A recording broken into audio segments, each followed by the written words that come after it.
All right, section 2 is Carissa Explains It All. Yes. Now, have you come up with a better name for this yet? No, not yet. So leave a comment if you can think of a better title for this section, because we do this every week. What was the first week? Dark Matter? Yeah. First week was Dark Matter. Second was Dark Energy.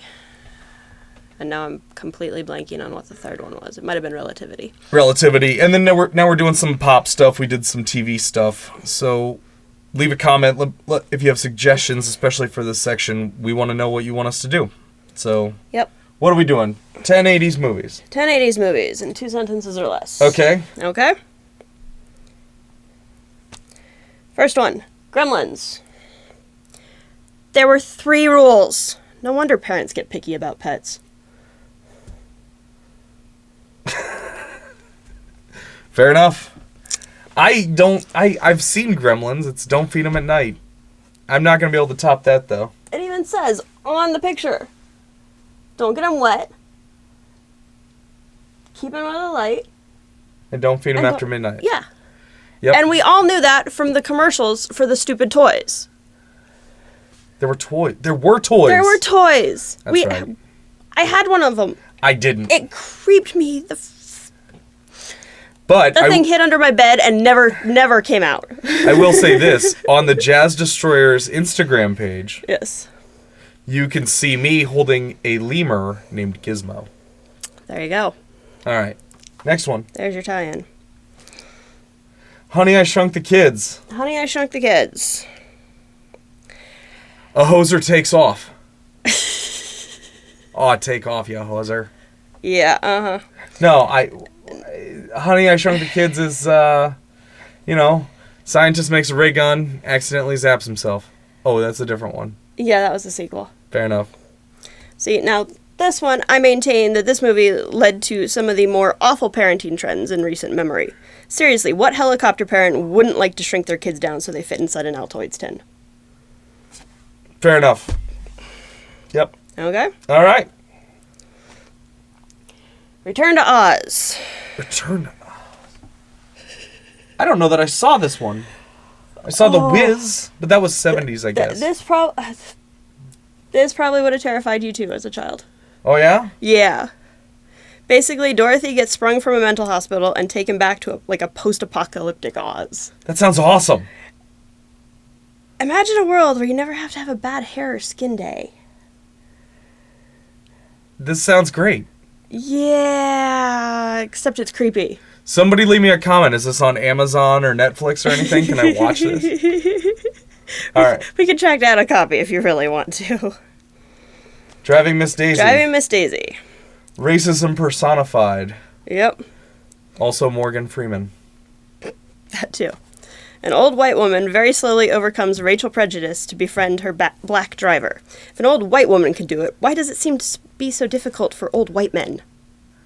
Oh, come on now. Some of them are okay, but some of the really prejudiced ones, oh, that's ingrained so deep.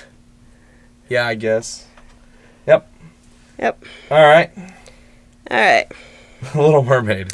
Little Mermaid. No. I want to stab at this one. Hold on. Okay.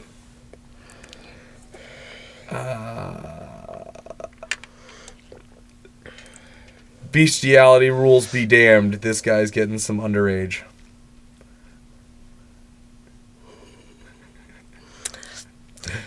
A rather dim-witted girl trades what makes her unique for looks in order to try to impress the guy she's crushing on. And we wonder why girls have self-esteem issues when these are the messages they're given. It's true. But wasn't her character like 15 or something? It was creepy. Something like that. It was creepy. It was creepy. It was creepy for many, many reasons. Yeah. All right. All right. There's a lot of Disney here.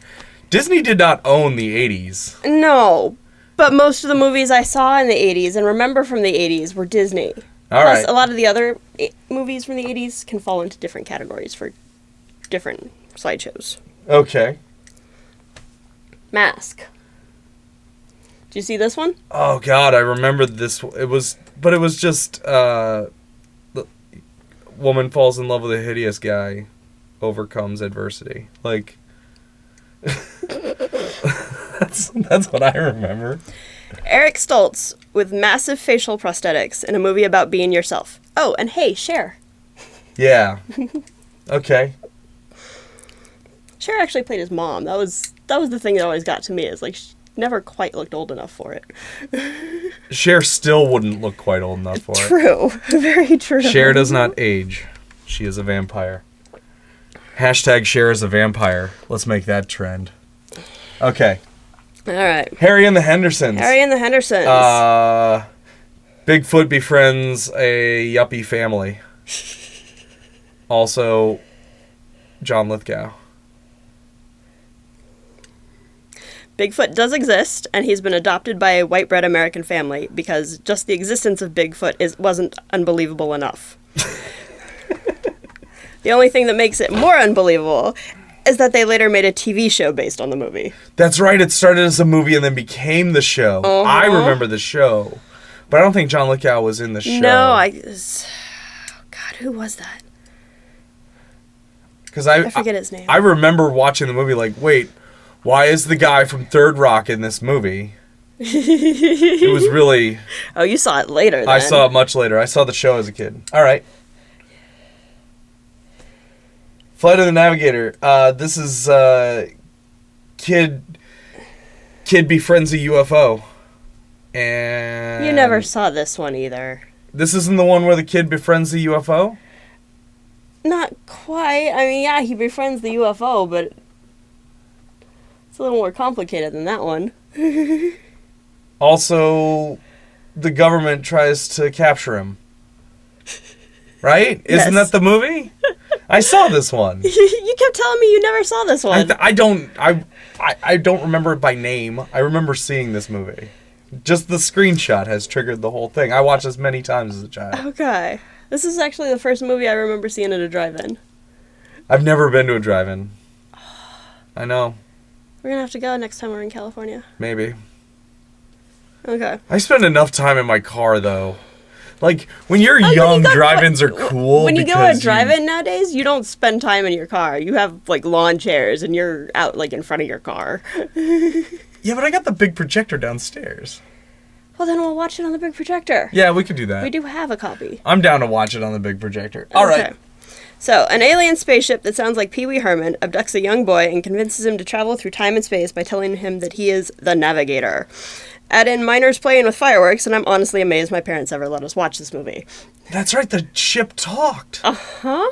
Was it actually Pee Wee Herman's voice? Yeah, that was Paul Rubens. Huh. All right.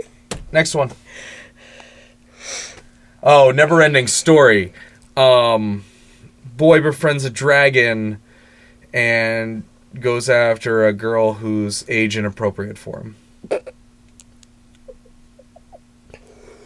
A supposed children's movie about the power of imagination with deeply disturbing overtones. Spoiler alert, it ends. It does and it doesn't. All right. Oh.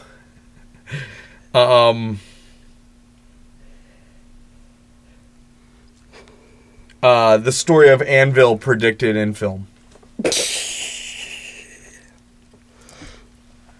Regal Cat. The movie that taught us that Boston is not a big college town. This is Spinal Tap exposed us all to the oh-so-glamorous world of rock and roll. Bonus points if you can track the cold sore while playing in the saddest of all keys. Oh yeah, the cold sore. How does that not come to mind immediately? That was the one thing that just stood out to me. Stood out to me was the big bottom where they're all playing lead bass. Yes.